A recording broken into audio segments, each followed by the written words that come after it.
बिस्मिल्लाहिर्रहमानिर्रहीम। I think finally हम live हैं। आपको खुशामदीद कहता हूँ एक हफ्ते की गैर हाज़िरी के बाद। आपको जैसे मुझे पता है कि आप लोग बड़ा बेचैनी के साथ मेरे लेक्चर का इंतज़ार कर रहे होते हैं और आज जैसे मैंने आपको बताया था कि मैं लाहौर में हूँ, बल्कि अब तो वापस आ गया हूँ लाहौर से। और लाहौर गया हुआ था मैं, मेरा एक बहुत इम्पोर्टेंट MOU साइन हुआ है जिसके तहत हम पंजाब के जो रूरल एरियाज़ हैं वहाँ पे हम ई कॉमर्स की एजुकेशन और प्लेटफॉर्म वगैरह वहाँ पे हम लोगों को फ्री दे रहे हैं। तो वो मेरा इम्पोर्टेंट MOU था, बड़ा अच्छा हुआ अल्हम्दुलिल्लाह वो। इसके अलावा मेरी कुछ मीटिंग्स थी और जो सबसे इम्पोर्टेंट जो बात थी वो मैंने मीटअप करना था। बहुत शॉर्ट नोटिस था, मुझे पता था कुछ लोग आना चाहते थे लेकिन नहीं आ सके, कुछ वेन्यू का इशू भी था। लेकिन जो लोग आए हैं उनका बहुत बहुत शुक्रिया और इंशाल्लाह नेक्स्ट टाइम हम कोशिश करेंगे कि हम एडवांस में आप लोगों को मैं बताऊं कि किस तरह से किस जगह पे आना है और कैसे आना है। तो एक हफ्ते की गैर हाज़िरी है और मैं जानता हूं कि काफ़ी चीज़ें रिफ्रेश करने की ज़रूरत है। लेकिन जैसा कि मैंने आपको बताया था कि मैं अब जो है ना वो अपने लेक्चर को 3-4 हिस्सों में या सेक्शंस में डिवाइड किया करूंगा ताकि जो एरियाज रह जाते हैं उनको भी हम कवर कर सकें। तो लास्ट टाइम जो हम कर रहे थे उसको हम लेके आगे चलते हैं। हम बेसिकली देख रहे थे कि हमने फनल सेटिंग्स देख ली थी और पेज लेवल की सेटिंग्स देखना चाह रहे थे। थोड़ा सा रिकैप कर लेते हैं। जब आप इंटरफनल्स के डैशबोर्ड के अंदर आते हैं, और इंटरफनल्स आपका sales funnel and marketing platform है, क्लिक फनल्स की तरह बल्कि उससे भी बेहतर कुछ ऐसे फीचर्स हैं जो क्लिक फनल्स में भी नहीं है, वो हमारे पास हैं। और जैसे कि स्टोर बिल्डर क्लिक फनल के पास नहीं है, आप वहाँ पे ड्रॉप शिपिंग स्टोर्स क्रिएट नहीं कर सकते, लेकिन हम इसको शॉपिफाई की तरह लेके चल रहे हैं। सो ये हमारे पास है। इसके अलावा हमारे पास SMS मार्केटिंग और सेल्स कॉपीराइटर, ये सारी चीज़ें। जब आप लॉगिन करते हैं तो ये आपका डैशबोर्ड होता है। बेसिकली ये एक टेस्ट अकाउंट है जो मैंने आपके लिए दिखाया है। इसमें EPC stands for earning per click. किसी भी मार्केटर के लिए सबसे इंपॉर्टेंट चीज़ जो होती है वो अर्निंग पर क्लिक होती है। अगर आप लोगों को मेरी आवाज़ आ रही है तो काइंडली मेंशन कर दीजिएगा कि आपको मेरी आवाज़ आ रही है, ठीक है। अच्छा, अब यहाँ पे हम उसको अर्निंग पर क्लिक देते हैं। यहाँ पे हम उसको बताते हैं कि आपकी कितनी फनल्स अलाउड हैं। तो जो बेबी प्लान पर हैं उन लोगों को एक फनल नजर आ रही होगी। मैं चूंकि एजेंसी प्लान पर हूँ जो कि डिजिटल एजेंसीज के लिए है, तो यहाँ पे मुझे 50 नजर आ रहे हैं, ठीक है। कस्टम डोमेन्स कितनी आप कर सकते हो, मीन्स के आपको अगर एक फनल के लिए एक डोमेन चाहिए तो 10 फनल्स के लिए 10 डोमेन्स चाहिए। तो आपको देखना होगा कि आपके लिए कौन सा पैकेज सही है। मेंबर कोटा ये उन लोगों के लिए है जो मेंबरशिप साइट्स या ट्रेनिंग कोर्सेज, क्योंकि मैंने आपको बताया था कि इंटरफनल्स के अंदर हम ट्रेनिंग कोर्सेज भी लॉन्च कर सकते हैं। तो ये आपका मेंबर कोटा हो जाएगा। और स्टोरेज कोटा कि आप कितने GB डेटा स्टोर कर सकते हो, वीडियोस, इमेजेस, ये सारा कुछ कितना कर सकते हो, ये आपका स्टोरेज कोटा कहलाएगा, ठीक है। ठीक है, voice is clear, thank you Hasan. अच्छा, तो फनल मार्केटिंग में सबसे पहले आप जाएंगे माय फनल्स के अंदर। मैं अज्यूम कर रहा हूं कि आपने अपनी पहली फनल बना ली होगी। तो आपकी जितनी भी फनल प्रोजेक्ट्स हैं ना, ये पहला प्रोजेक्ट, ये दूसरा प्रोजेक्ट, ये तीसरा प्रोजेक्ट, गर्ज ये कि जब भी आप कोई कैंपेन लॉन्च करेंगे, कोई नई कैंपेन लॉन्च करेंगे, तो आप एक फनल बनाएंगे, ठीक है। जब भी कोई डिजिटल मार्केटिंग के लिए नई कैंपेन लॉन्च, ऐसा नहीं है कि एक ही फनल में आप सारा डेटा डाली जा रहे हो। हर फनल दूसरी से डिफरेंट होती है, उसमें कोई ना कोई टैक्टिक्स चेंज किए जाते हैं, या फिर उसकी कैंपेन डिफरेंट होती है, या उसकी प्रोडक्ट डिफरेंट होती है। तो हर प्रोडक्ट के लिए आपको एक फनल चाहिए। तो आपने ये देखना कि आपका कौन सा प्लान है, आपको कितनी फनल चाहिए। मैं तो तकरीबन हर चीज के लिए एक फनल बनाता हूँ। अभी हमने एक Amazon का कोर्स लॉन्च किया, तो उसके लिए हमारे पास जो वेबिनार की फनल थी वो अलग थी, जो पेमेंट्स की फनल थी वो अलग थी। इस तरह हमें ये पता चला कि एक्चुअली वेबिनार में कितने लोग आए उनको बिल्कुल अलग रखा हमने, और जो पेमेंट जिन्होंने की उनको बिल्कुल अलग रखा। इसके अलावा आपके पास ये विज़र्ड है, मैं इसकी डिटेल में आज नहीं जाऊंगा, मैं ऑलरेडी इसके बारे में आपको बता चुका हूं, ठीक है। अच्छा, इसके अलावा मैं आपको बताता हूं कि एक फनल को कस्टमाइज करने के लिए आपको या तो यहां पे क्लिक करना है जो इसका नाम है, या फिर इधर एडिट पे क्लिक करना है, और यहां से आप क्लोन भी कर सकते हो और शेयर भी कर सकते हो। अब शेयर क्या होता है, ये बड़ी इंटरेस्टिंग चीज़ है, किसी दिन मैं आपको बैठा के दिखाऊंगा। आप क्या कर सकते हो, पूरा को पूरा बिजनेस मॉडल किसी और यूजर के साथ, इंटरफनल के किसी और यूजर के साथ शेयर कर सकते हो। उससे क्या होगा कि आप अपने स्टोर्स को रीसेल कर सकते हो, ठीक है।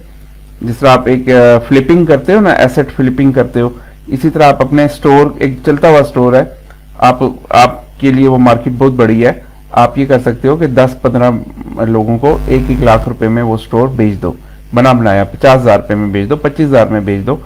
लेकिन यह है कि जब आप उनको बेचोगे तो एक तो यह है कि आपको इमीडिएटली कैश मिल जाएगा, दूसरा यह है कि आप पूरा मुल्क कवर नहीं कर सकते।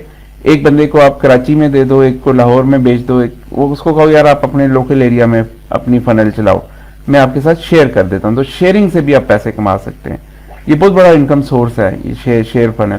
आपको एक सक्सेसफुल फनल मॉडल मिल गया, आप उसको शेयर करके बेचना शुरू कर दो, फ्लिपिंग शुरू कर दो उसकी, ठीक है। तो ये था जनाब हमारा इंट्रो। अब हम इसके अंदर जाते हैं, किसी भी फनल ये होते हैं फनल स्टेप्स। ये बिल्कुल क्लिक फनल का भी बिल्कुल ऐसा ही है यूजर इंटरफेस, और हमारा भी ऐसा ही है। अच्छा, इसमें क्या होता है कि यहाँ पे आपके ये समझ लें कि लैंडिंग पेजेस हैं, ये सेल्स पेज है, ये ऑर्डर पेज है, ये कंफर्मेशन पेज है। बिल्कुल एक सिंपल सेल्स फनल है जो कि मैं आपको दिखा रहा हूँ इस वक्त। बल्कि मैं शायद मैं लास्ट टाइम हमने कोई और देखी थी, चलें आज हम इस पर ही काम कर लेते हैं। तो जनाब ये आपका फनल इन्वायरमेंट होता है। अब आपने इस पेज पे काम करना है या क्लिक करके दूसरे पेज पे चले जाएं, इस पे काम करना है तो इस पे क्लिक कर लें, इस पे काम करना है तो इस पे क्लिक कर लें। जिसको भी आप क्लिक करेंगे वो सिलेक्ट हो जाएगा, ऐसे ना सिलेक्ट हो जाएगा, ठीक है। आप इसको यहाँ से डिलीट भी कर सकते हैं अगर आपको उसकी जरूरत नहीं है, या फिर आप उसको यहाँ से क्लोन भी कर सकते हैं। तो ये टॉप ऑफ द फनल है, ठीक है, और ये बॉटम ऑफ द फनल है। जैसे मैंने आपको बताया था ना, जैसे जैसे इधर नीचे जाएंगे तो आपकी तादाद कम होती जाएगी विजिटर्स की, और यहाँ तक आते आते बिल्कुल कम हो जाएगी। तो यही मकसद होता है फनल का कि टॉप के ऊपर सबसे ज्यादा ट्रैफिक आती है, फिर यहाँ ऑर्डर पेज पे कुछ लोग आएंगे, फिर यहाँ पर और कम लोग आएंगे जो पैसे दे के आ रहे होंगे। अच्छा, ये जो मेन्यू है, ये जो आपको यूं नजर आ रहा है, ये ऊपर वाला, ये बेसिकली फनल लेवल की सेटिंग्स है, ठीक है। फनल लेवल की सेटिंग से क्या मुराद है कि इस पे आप जो भी काम करोगे वो पूरी फनल को इम्पैक्ट करेगा, वो पूरी फनल को इम्पैक्ट करेगा, ठीक है। तो हम अगर लेट्स सपोज सेटिंग्स करते हैं तो यहाँ पे ये पूरी फनल की जो सेटिंग्स होंगी ना वो चेंज हो जाएंगी। जबकि इधर एक नीचे करके ये मेन्यू होता है, ये पेज लेवल का मेन्यू होता है। ये वाली चेंजेस सिर्फ पूरे पेज को, देखिए ये देखिए पेज लिखा हुआ है यहाँ पे। तो ये पेज कौन सा इस वक्त सिलेक्ट है, सेल्स पेज सिलेक्ट है। अगर मैंने सेल्स पेज में चेंज करनी है तो मैं सेल्स पे क्लिक करूंगा और फिर मैं उसके ऑप्शन में जाऊंगा। मिसाल के तौर पर सेल्स पेज का जो नाम है, यहाँ पे सेल्स पेज का नाम मैंने सेल्स पेज ही रखा हुआ है, लेकिन मैं इसको होम भी रख सकता हूँ। फॉर एग्जाम्पल मैं इसको होम रख सकता हूँ, या लैंडिंग पेज 1 रख सकता हूँ कि पहला लैंडिंग पेज ये मेरा। अच्छा, ये पाथ क्या है, आप लोग में से जो लोग वर्डप्रेस के ऊपर काम करते हैं कैनोनिकल यूआरएल से वाकिफ होंगे कि आप जो ना एसईओ फ्रेंडली यूआरएल दे देते हो। इधर कोई भी ऐसा नाम दे दो, जैसे for example by clothing Lahore for example. तो अब ये जो है क्या होगा कि इस पेज का जो पाथ होगा वो ये बन जाएगा। अच्छा, ये एसईओ पॉइंट ऑफ व्यू से टाइटल, पेज का जो टाइटल यहाँ पर आ रहा होता है, ये चीज ये एसईओ पॉइंट ऑफ व्यू से बड़ी सिग्निफिकेंट है। Titles are very important. तो मैं इसका टाइटल भी एसईओ पॉइंट ऑफ व्यू से बाय क्लॉथिंग लाहौर कर देता हूँ, ठीक है। फिर इसमें कुछ कीवर्ड्स वगैरह आ जाते हैं, मेटा टैग्स आ जाते हैं, ये सब एसईओ पॉइंट ऑफ व्यू से। सोशल इमेज, आप लोग जब फेसबुक के ऊपर कोई चीज सिलेक्ट करते हो ना, जैसे आप कोई चीज शेयर कर दो फेसबुक के ऊपर, अभी तो मैं होम पे नहीं जा सकता, तो जैसे ही आप शेयर करते हो तो एक प्रीव्यू जनरेट हो जाता है नीचे एक छोटा सा उस वेब पेज का, और उसके ऊपर एक इमेज लगा होता है। तो ये इमेज आपको इधर स्पेसिफाई करना पड़ता है कि जब ये पेज सोशल मीडिया पे शेयर होगा तो कौन सा इमेज आप दिखाना चाह रहे हो। तो ये आप यहाँ पे इंटरफेरेंस में कर सकते हो। ये भी एसईओ पॉइंट ऑफ व्यू से और सोशल क्लिक्स हासिल करने के लिए बड़ा जरूरी है। लोग वैसे अगर आप एक लिंक शेयर करें तो लोग कभी भी आपके पास क्लिक करके नहीं आते, लेकिन जब आप सोशल शेयरिंग करते हो तो उससे क्या होता है कि एक तस्वीर नजर आती है, उसको देख के वो एक जैसे आप YouTube का थंबनेल देखते हो ना, तो फिर आप वीडियो देखते हो, तो उसी तरह लोगों को दिल करता है कि अच्छा ये क्या चीज़ है, मैं इसमें जाके देखूं, राइट। तो वो वहाँ पे जाते हैं और वो फिर क्लिक करके जाते हैं और वहाँ से फिर आपको ट्रैफिक जनरेट होती है। इसी तरह सोशल डिस्क्रिप्शन, उसी इमेज के साथ एक छोटी सी डिस्क्रिप्शन आ रही होती है, तो वो सोशल डिस्क्रिप्शन जो है वो डालना बड़ी ज़रूरी है। तो ये दो चीज़ें अगर आप डाल दें तो आपकी सोशल, अक्सर लोग आपकी फनल को फेसबुक के ऊपर शेयर कर रहे होंगे या आप खुद कर रहे होंगे, तो वो अजीब सा लगता है कि खाली लिंक बन रहा है, उसके कोई सोशल इमेज नहीं बन रहा, राइट।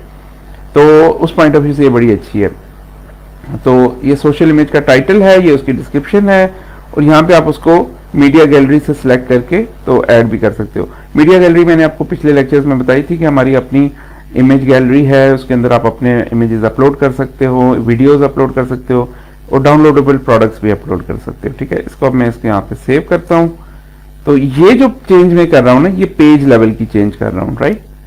अब ये जैसे ही सेव होता है तो मैं आपको दिखाऊंगा।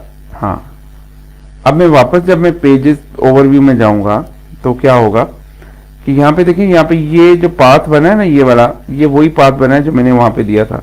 अगर मैं इसको ओपन करूं तो क्या होगा कि यहाँ पे मेरे ब्राउजर के अंदर ये पाथ आ जाएगा। ये देखिए यहाँ पे बाय क्लॉथिंग लाहौर, तो ये कैनोनिकल यूआरएल इसने बना दिया और ये टाइटल मेरा आ गया बाय क्लॉथिंग लाहौर। अब अगर मैंने इसकी एसईओ कर ली तो बाय क्लॉथिंग लाहौर जो भी सर्च करेगा उसको ये नजर आ जाएगा, ठीक है। अच्छा, इसके अलावा इसमें ऑप्शंस के अलावा ऑटो रिस्पॉन्डर की सेटिंग्स होती है। मैंने लास्ट टाइम आपको बताया था कि पहले आपको ऑटो रिस्पॉन्डर यहाँ से 2 स्टेप्स में ऑटो रिस्पॉन्डर क्या होता है, जो मेलिंग प्रोग्राम होता है ना, मेल चिम्प हो गया या फिर इंटरफनल का अपना ऑटो रिस्पॉन्डर है जो यहाँ से आप एक्सेस कर सकते हो, या फिर जाहिर है कि ये डेटा किसी ना किसी ईमेल प्रोग्राम में तो जाएगा। पाकिस्तान में तो ईमेल अगर इतनी नहीं यूज हो रही तो बाहर तो हर कोई करता है ना, तो वो क्लाइंट आपको कहेगा कि मेरे लैंडिंग पेज को मेरे ऑटो रिस्पॉन्डर से कनेक्ट कर दो। तो जब आप वो कनेक्ट करने जाओगे तो यहाँ पे आपको पहले यस करना है और यहाँ से आपने वो सर्विस सिलेक्ट करनी है जिसके साथ आपने कनेक्ट करना है। मिसाल के तौर पर अगर कस्टमर ने आपको मेलचिम्प का अकाउंट दिया है तो मेलचिम्प के अकाउंट से आपको एपीआई की निकालनी पड़ेगी और यहाँ पे इंटीग्रेट करनी पड़ेगी। हम चूंकि इसके अलावा अवेबर है, ये बड़ा मशहूर है, एक्टिव कैंपेन है, गेट रिस्पॉन्स है, आई कॉन्टैक्ट है, कांस्टेंट कॉन्टैक्ट है, ये सारे बहुत पुराने हैं। ये 2004-5 में जब मैं काम करता था उस जमाने से हम इनको यूज कर रहे हैं। एक्टिव कैंपेन रिलेटिवली नया है, तो इसमें हम और भी ऐड कर रहे हैं, नई नई सर्विसेज आ रही हैं और काफ़ी कुछ नई चीज़ें आ रही हैं। लेकिन हम चूंकि इंटरफनल यूज़ कर रहे हैं तो मैं इसको सेव कर देता हूँ। ये इसकी इंटीग्रेशन का पहला पार्ट है।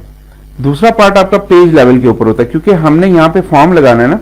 चलिए फॉर्म भी लगा ही लेते हैं यार, जितनी देर वो खुलता है उतनी देर हम बिल्डर, अब मैं बिल्डर में जाना है ना, मैंने एडिटर में, तो मैं यहाँ से एडिटर में जाऊंगा और यहाँ पे मैं एक ऑप्ट इन फॉर्म बनाऊंगा। एक ये नहीं है, समझ लें कि हम एक फनल बना रहे हैं जिसमें हम एक ई बुक दे रहे हैं, राइट। ई बुक से पहले हमने यूजर का नेम और ईमेल कैप्चर करना है। तो अब मैं यहाँ पे ऑटो रिस्पॉन्डर लेवल के ऊपर आ गया यहाँ पे, ठीक है। यहाँ पे अब मुझे नजर आ रहा है कि जब ये फॉर्म सबमिट होगा, 3 एक्शंस नजर आ रहे हैं। तो जब ये फॉर्म सबमिट होगा तो मैंने किस ऑटो रिस्पॉन्डर में इसको ऐड करना है, ये क्वेश्चन है, ठीक है। तो उसके लिए मुझे क्या करना है कि मैं यहाँ पे जाऊंगा, ओके, यहाँ पे मैं एक लिस्ट सिलेक्ट करूंगा। ये लिस्टें कहां से आ रही हैं, ये इंटरफनल के ऑटो रिस्पॉन्डर से आ रही हैं। अगर आपने मेलचिम्प यूज किया होता तो मेलचिम्प की लिस्टें आपको नजर आ रही होती। अगर आपने गेट रिस्पॉन्स यूज किया होता तो गेट रिस्पॉन्स की लिस्टें आपको नजर आ रही थी। मैं चूंकि यूज कर रहा हूं, ये मैं बायर्स की लिस्ट में डाल रहा हूं, क्योंकि यहां से जो बंदा निकलेगा तो वो बायर्स की लिस्ट में ऐड हो जाएगा। तो ये बेसिकली हो क्या रहा है कि मैं अपने फनल को बता रहा हूं कि जब कोई मेरी प्रोडक्ट बाय करेगा तो मेरी ईमेल लिस्ट है बायर्स की, उसमें उसको ऐड कर दो। उसकी वजह क्या है, क्योंकि मैं बायर्स को बाकी अपनी लिस्ट से अलग रखना चाहता हूं, क्योंकि मैं उनके साथ कम्युनिकेशन करूंगा, मैं उनको न्यूज़लेटर भेजूंगा, मैं उनको ऑफर्स भेजूंगा, मैं उनको ऑटो रिस्पॉन्डर सीरीज भेजूंगा जिसमें मैं उसको और चीजें बेचने की कोशिश करूंगा। लिहाजा इनको अलग ही रखा जाए। तो वो मैंने बायर्स की एक लिस्ट बनाई है, उसके अंदर मैंने इसको सेव कर दिया। अब ये थी आपकी ऑटो रिस्पॉन्डर सेटिंग्स, इसको मैंने कर दिया सेव। अब साथ साथ हम क्या करते हैं कि एक लीड मैग्नेट बनाने की कोशिश करते हैं। यहाँ पे अगेन ये ब्लैंक टेम्पलेट है, आपके पास बने बनाए टेम्पलेट्स भी होते हैं, लेकिन मैं आपको ब्लैंक टेम्पलेट हर बार इसलिए करता हूँ कि जब आप ढांचा समझ जाएंगे ना, तो आपको पूरी इमारत बनानी आसान हो जाएगी। ठीक है, अब ये मुझे कह रहा है कि ये जो ग्रे कलर होता है ना, ये एक सेक्शन होता है, ग्रे कलर ये सेक्शन के लिए होता है। तो जो HTML जो बूटस्ट्रैप जो स्ट्रक्चर यूज करती है वो सेक्शन, रोज और कॉलम्स का होता है। अब ये कह रहा है कि ऐड न्यू रो पे मैं क्लिक करता हूं, तो मुझे किस तरह की रो चाहिए? पहले तो मुझे हेडर के लिए 1 कॉलम रो चाहिए ना, 1 कॉलम रो। तो ये मेरा हेडर बन गया। ठीक है, ये पूरा मेरा हेडर है। यहाँ पे मैंने कुछ भी नहीं करना, बस यहाँ पे मैंने एक लोगो लगाना है कि भाई मैं अब ये मुझसे कह रहा है ऐड एलिमेंट करो।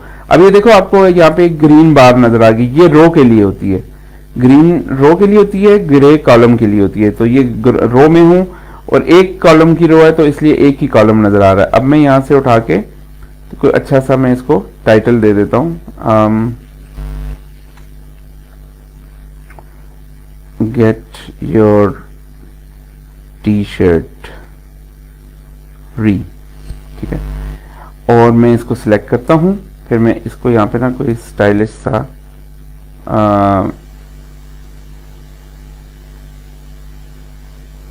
हाँ ये देखें, मैं नहीं, बल्कि ये इतना अच्छा नहीं लग रहा।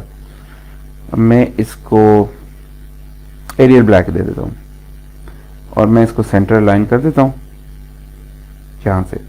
अच्छा, अब मैंने क्या करना है कि मैंने यहां पे 2 कॉलम की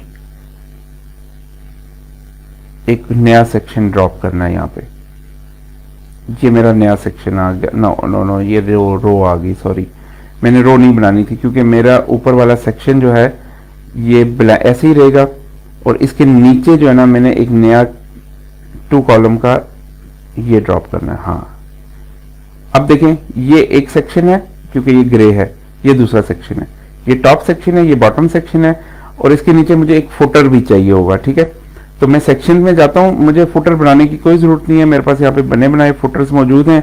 मैं इनमें से कोई भी फुटर उठा के तो वहां पे ड्रैग एंड ड्रॉप कर देता हूं यहाँ पे। ये तो ये आपका बन गया हेडर, ये आपका हेडर बन गया, ये आपका बॉडी बन गई, और ये आपकी फुटर बन गई। ठीक है, ये फुटर भी फुल विड्थ में नहीं है, तो मैं ऐसा करना चाहूंगा, मैं इसको डिलीट करके कोई और फुटर अच्छा सा देखते हैं जो कि फुल विड्थ में बना हो ना, और सिंपल भी हो, कोई ज़्यादा लंबा चौड़ा भी ना हो, क्योंकि इसमें फुटर्स की भी बहुत सारी वैरायटीज़ मौजूद हैं। ये सिंपल लग रहा है मुझे, इसको मैंने यहाँ पे ड्रैग ड्रॉप कर दिया। तो ये आपका फुटर है, ये आपका हेडर है, इसके दरमियान में हमने सारा काम करना है। अब ये दरमियान में काम करने के लिए मैं क्या करूँगा, अब मैं टी शर्ट्स बेच रहा हूँ, तो मैं सोचता हूँ कि मैं इसमें क्या ऐसी चीज़ लगाऊँ, कौन सा ऐसा बैकग्राउंड लगाऊँ। तो सेटिंग्स में मैं जाऊँगा, यहाँ से मैं इसका बैकग्राउंड चेंज करूंगा। ये मैं सेक्शन का बैकग्राउंड चेंज कर रहा हूं, राइट। हम लोग ये आपका URL होता है, यहाँ पिक्सा बेस से हम इंपोर्ट कर सकते हैं, राइट। तो मैं मैं स्काईलाइनर डाउनलोड कर दूँ।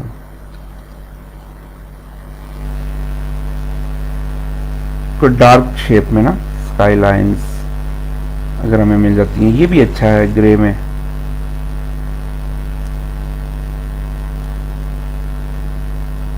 ये अच्छा है, इसको देख लेते हैं ट्राई करके, क्योंकि जितना डार्क होगा उसके ऊपर हम उतना ब्राइट फ्रंट एंड यूज कर लेंगे। हाँ जी, अब देखें, ये आपकी रो है और रो में लेफ्ट कॉलम है, राइट कॉलम है। So what we gonna do is, यहाँ पे हम ड्रैग करते हैं, हाँ यहाँ पे हम बेसिकली एक हेडलाइन ड्रैग करेंगे, और इसके साथ हम क्या करेंगे कि इसको वाइट दे देते हैं ताकि साफ नजर आए। इसके साथ हम यहाँ पे एक एलिमेंट होता है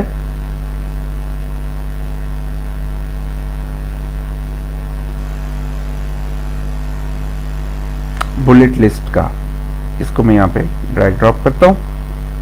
ओके, सो अब यहाँ से हम ये करेंगे कि इसका भी फॉन्ट कलर वाइट कर देंगे। ओके, और यहाँ पर हम क्या कर रहे हैं कि यहाँ पर हम एक इमेज लगा रहे हैं। ओके, और इस इमेज में हम क्या करेंगे कि हम जनाब अपनी टी शर्ट के डिज़ाइंस यहाँ पे कॉपी करना शुरू कर देंगे। ऐड मीडिया करते हैं, ब्राउज करते हैं, फर्स्ट जॉब,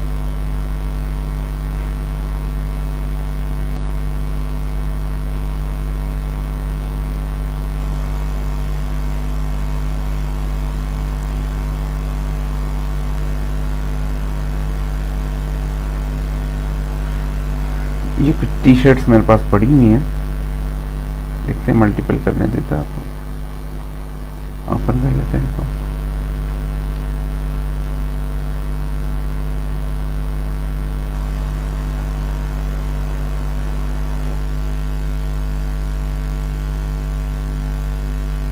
ये 3 टी शर्ट्स जिसने अपलोड कर दी। अब हम इनको अपने डिज़ाइन के अंदर यूज़ कर लेते हैं।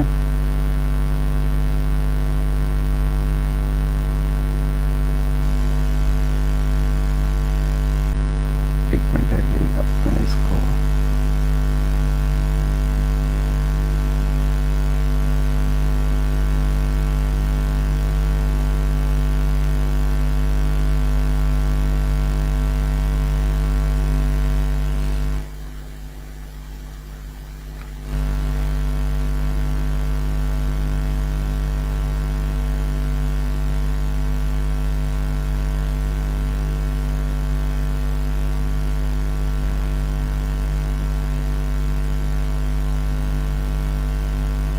ये वाइट कलर में लेते हैं क्योंकि हमने ब्लैक बैकग्राउंड यूज़ किया हुआ है, तो इट इज़ बेटर कि हम वाइट वाली ले लें। इसका डायरेक्ट इमेज भी ले सकते हैं हम लोग, just for the sake of learning. ठीक है, अच्छा अब हम यहाँ पे ऐसा करते हैं कि ये जनाब आपका, ये आपकी टी शर्ट आ गई।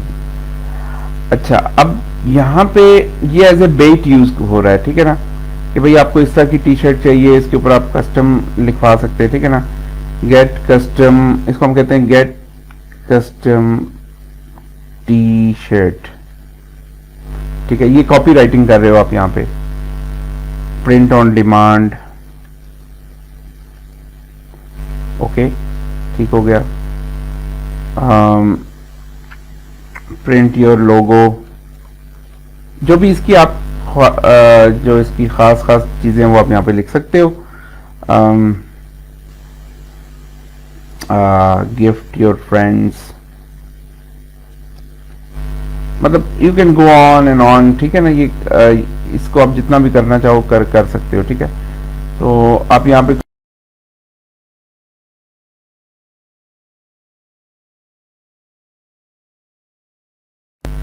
क्योंकि हमने यहाँ से कैप्चर करनी है ना, लीड कैप्चर करनी है, so what we gonna do is we gonna go here and then we are going to drag and drop ये फॉर्म्स के अंदर, ये फॉर्म ये वाला, क्योंकि हमने तो ईमेल कैप्चर करनी है, राइट। सो ये आपका फॉर्म है, ये इस वक्त विजिबल नहीं होगा क्योंकि हमने बैकग्राउंड यूज किया हुआ है। तो what we gonna do is we gonna go here and we are going to change the background. तो बैकग्राउंड को में हम क्या रखना चाह रहे हैं, वाइट, ये लें जी। तो आपको ये टी शर्ट चाहिए, ठीक है, आप नाम और ईमेल दें अपना, तो आपका टी शर्ट मिल जाएगा आपको। ये इस तरह करके हमने एक लीड मैग्नेट बना दिया, ठीक है ना, लोगों को अट्रैक्ट करने के लिए। और जी वीडियो स्टक हो रही है, ठीक है। अच्छा जी, अब हम क्या करने वाले हैं, चलिए मैं इसको क्विकली वाइंड अप करता हूँ।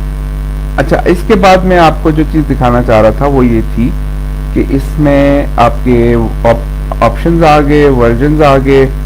वर्जन्स क्या चीज़ है, ये तो ऑटो रिस्पॉन्डर है ना, तो वर्जन क्या चीज़ है। वर्जन बेसिकली आपका इस पेज के 2, 3, 4 कॉपीज आपके जो रिविजन्स होती हैं वो हम यहाँ पे स्टोर कर देते हैं, ताकि अगर आपसे गलती से वो पेज में कोई गलती हो जाए तो आप यहाँ से रीस्टोर कर सको। ये वर्जन होते हैं। पिक्सल्स क्या होते हैं, पिक्सल में आपको बता देता हूँ, अभी तो यहाँ पे नहीं है, लेकिन पहले आप सेटिंग्स में जाओगे, यहाँ पर पिक्सल ऐड करोगे, यहाँ पे मैं एक पिक्सल ऐड करके आपको दिखा देता हूँ। मैं थोड़ा सा इसका फॉन्ट भी बड़ा कर देता हूँ। हाँ जी, पिक्सल्स में मैंने क्या रखा हुआ जी, ये पिक्सल 1 2 3 4 ये सब एम्प्टी हैं। मैं इसमें एडिट करता हूँ। यहाँ पे मैं पिक्सल का नाम देता हूँ, मैं इसको कहता हूँ जी फेसबुक पिक्सल। यहाँ पे मैं उसका जावास्क्रिप्ट का कोड सारा कॉपी पेस्ट कर दूंगा, यूं यूं करके, जो मुझे जावास्क्रिप्ट से कोड मिला होगा। अब पिक्सल होती क्या है ये समझ लीजिएगा। फेसबुक और गूगल एड्स और कोई भी एड्स प्लेटफॉर्म आपको एक कोड देता है और आपको कहता है कि आप अपनी वेबसाइट पे लगाओ। जिस तरह आप जब गूगल एनालिटिक्स अपनी वेबसाइट के ऊपर लगाते हो ना, हिट्स वगैरह रिकॉर्ड करने के लिए, तो वो आपको एक जावास्क्रिप्ट का कोड देता है। इसी तरह यहाँ पे भी आपको एक जावास्क्रिप्ट का कोड मिलता है। उसका मकसद क्या होता है? उसका मकसद ये होता है कि फेसबुक को ये पता चल जाए कि आपकी फनल में कोई बंदा यहाँ से जब यहाँ गया तो Facebook should count that as a conversion. इसको वो कन्वर्जन बोलते हैं। मीन्स कि it converted into a sale, this lead converted into a sale, या this visitor converted into a cell.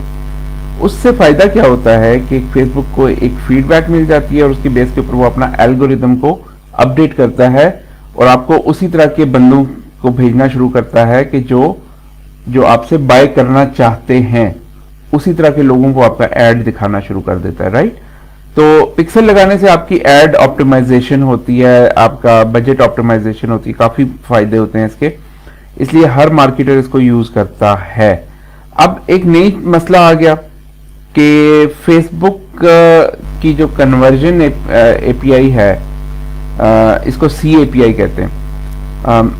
एक तो ये तरीका है कि ब्राउजर से पिक्सल आपकी चलती है जावास्क्रिप्ट के थ्रू, लेकिन एप्पल iOS 14 अपडेट्स के बाद क्या हुआ कि उन्होंने कहा कि भाई हम आइंदा फेसबुक को पिक्सल फायर करने नहीं देंगे। तो जब उन्होंने कहा कि हम फेसबुक को पिक्सल फायर करने नहीं देंगे, तो फेसबुक सारी एप्पल डिवाइसेस के ऊपर, उनके हर जगह जहां जहां पे भी उनके ब्राउजर से जो भी चीज चल रही थी, एप्स चल रही थी, उन सब के ऊपर फेसबुक को ये पिक्सल डेटा मिलना या ये फीडबैक मिलना बंद हो गई।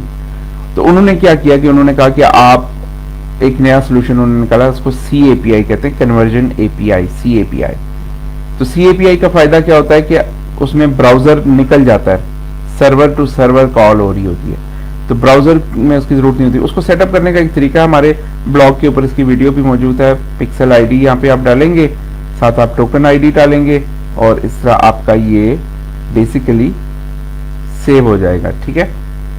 ऑलराइट, नाउ व्हाट हैपेंस, आपने यहाँ पे सेटिंग कर ली। अब आपने ये तो मैंने आपको बताया ना, ये सारी सेटिंग्स, ऊपर वाला जो मेन्यू है ये सारा का सारा कौन सा मेन्यू होता है? ये फनल लेवल का मेन्यू होता है, राइट। अब